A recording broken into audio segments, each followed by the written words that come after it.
خپله خپل کور ته ازادانه راتلی شي. شکر الحمدلله چې په دې نظام باندې شکر چې نه جنګ سته، نه کمینونه سته، نه ماینونه سته، او نظام قائم دی او انشاءالله قائم به وي. او موږ دعا کوو باید ټول مسلمانان په دې باندې دعا وکړه دا نظام قائم اوسېږي. په مخکیني باندې موږ څه هغه اعتراض نشته، خو بلکې خارجي لاس وهنې وې، فکس مې لیدلې، ټولو سر په سترګو لیدلې، خارجي وو.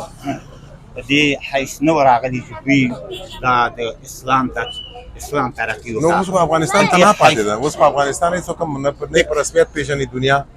دغه مشکل نه دی تاسو لپاره؟ الحمدلله چې کوم چې شرعي قوانین دي په دې باندې ټولې پېژني، او چې د شریعت نه خلاف قوانین دي خامخا وایي چې موږ یې نه پېژنو. نو دا د دنیا مسلمانان یې ولې نه پېژني په رسمیت؟ نو الحمدلله اوس د مشکل ټول خوندي دی، د هر سړي روزګار چالان دی.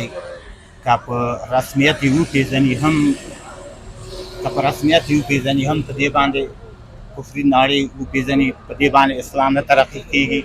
او که وایي چې نه پېژنو، یعنې تاسې په کیسه کې نه یې، که پېژني هم که نه، دا مسلمانه دنیا مو ولې نه پېژني؟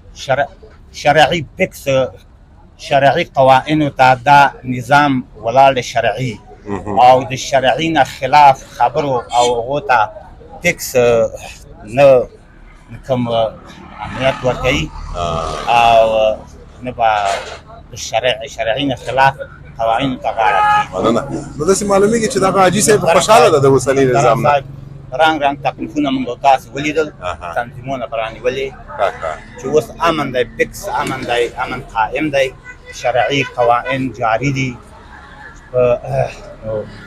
دې ته به باید چې ټول مسلمانان هرکلی ووایو او شکر الحمدلله چې دا نظام دی. الله دا نظام شرعي د خوا نه قائم او دائم ولري. ژوندی اوسئ. مننه، تشکر. نو دا سړی خو ډېر خوشحاله دی د دې نظام نه، وایي که دنیا هم په رسمیت پېژني که نه، موږ یې په کیسه کې نه یو. خو خبره اوس دلته ده چې خلکو مشکلات ډېر دي، نو خدای دې خیر پېښ کړي.